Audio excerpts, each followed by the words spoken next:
ایک صاحب اپنا واقعہ بیان کرتے ہوئے بتاتے ہیں کہ وہ ایک طوفانی رات تھی جب میرے سامنے صرف 2 راستے رکھے گئے، بیوی کو چھوڑ دو یا گھر سے نکل جاؤ۔ میں نے اپنے فالج زدہ والد کی طرف دیکھا، جن کی آنکھیں بے بسی کے آنسوؤں سے تر تھیں، مگر اپنے بیٹے کے حوصلے پر فخر تھا۔ ان کا ٹمٹماتا چہرہ اور آنکھوں کی چمک مجھے بتا رہی تھی کہ مرد بن کر جیو، اور مرد اپنی شریک حیات کو اکیلا نہیں چھوڑتا۔ میری بیوی ایک کونے میں سہمی ہوئی کھڑی میری طرف ملتجی نظروں سے مجھے دیکھ رہی تھی۔ میں نے ایک نظر سب پر ڈالی، اپنی بیوی کا ہاتھ پکڑا اور گھر سے نکل آیا۔ میری جیب میں صرف 500 روپے تھے، مگر حوصلہ پہاڑ سے بھی بلند تھا۔ یہ حوصلہ اس رات مجھ میں کہاں سے آ گیا نہیں جانتا، مگر اتنا جانتا ہوں کہ اس رات میں دنیا کی ہر طاقت سے ٹکرا سکتا تھا۔ مہرالنساء مجھے ایک حادثے میں ملی۔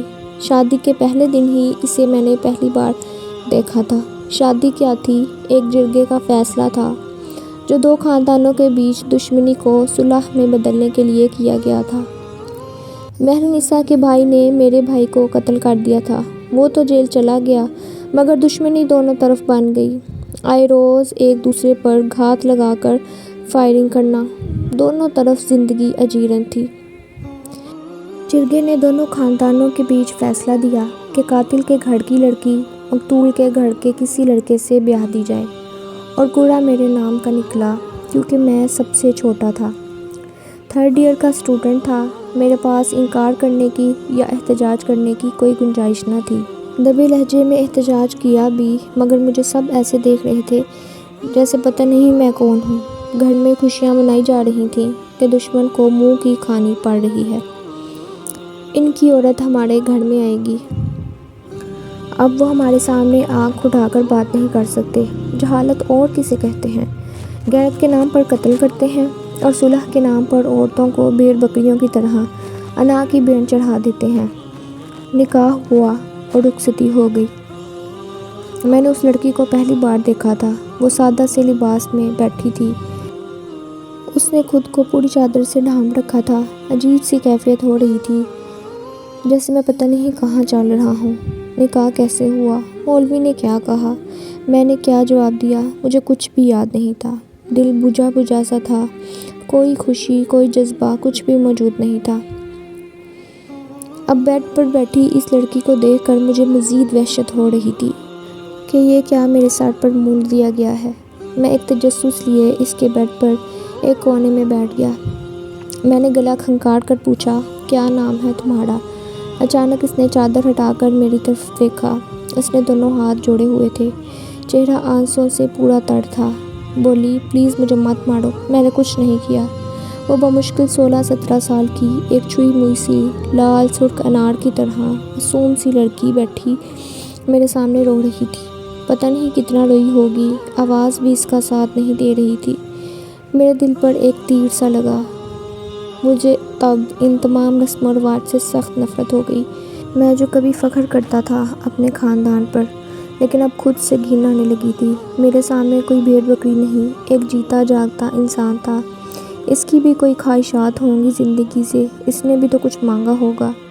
خوف و دہشت سے اس کے ہونٹ بالکل سفید ہو رہے تھے۔ میں اٹھا اور پانی کا گلاس جو کہ ٹیبل پر پڑا تھا اسے لا کے دیا، اور وہ ایک ہی سانس میں چڑھا گئی۔ تم کیوں ایسا سمجھ رہی ہو کہ میں تمہیں ماروں گا؟ کیا میں تمہیں ایسا لگتا ہوں؟ اس نے سر کو ہلکا سا دائیں بائیں ہلایا، مگر خاموش رہی۔ وہ ڈری سہمی ہوئی ہرنی کی طرح میری طرف دیکھ رہی تھی۔ مجھے اس سے بہت ہمدردی ہوئی اور اس پہ رحم آیا۔ میں نے اسے کمبل اڑایا اور اس سے کہا، تم سو جاؤ، مگر وہ چپ چاپ لیٹی رہی، مگر سوئی نہیں۔ رات گزر گئی۔ صبح میں جلدی اٹھ کر باہر چلا گیا، مگر مجھے معلوم تھا اس پر سارا دن کیا گزرے گی۔ میں پہلی بار سارا دن بے چین رہا، کسی چیز میں دل نہیں لگ رہا تھا۔ اس لڑکی پہ بہت ترس آ رہا تھا۔ مجھے بس رات کا انتظار تھا۔ سارا دن مٹر گشت کر کے میں جب رات گھر آیا تو اسے کچن میں برتن مانجتے ہوئے پایا۔ میں خاموشی سے اپنے کمرے میں چلا گیا۔ رات کو وہ آئی تو اسے دیکھ کر میرا دل بہت دکھا۔ ایک دن میں مرجھا چکی تھی۔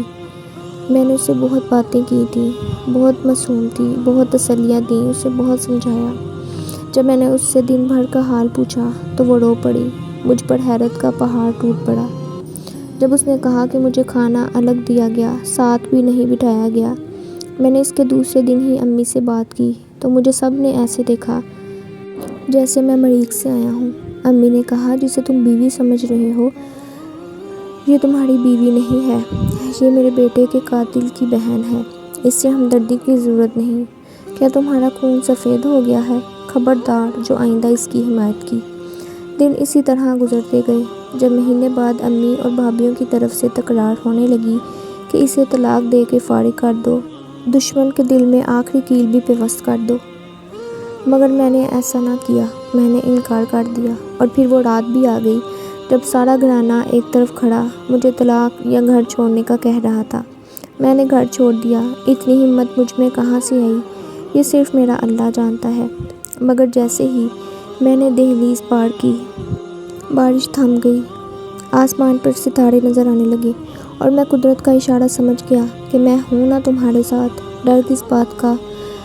وہ چھوٹی سی معصوم سی لڑکی میرے ساتھ قدم سے قدم ملا کر اندھیری رات میں سنسان پگڈنڈیوں پر ایسے چل رہی تھی جیسے کچھ ہوا ہی نہیں۔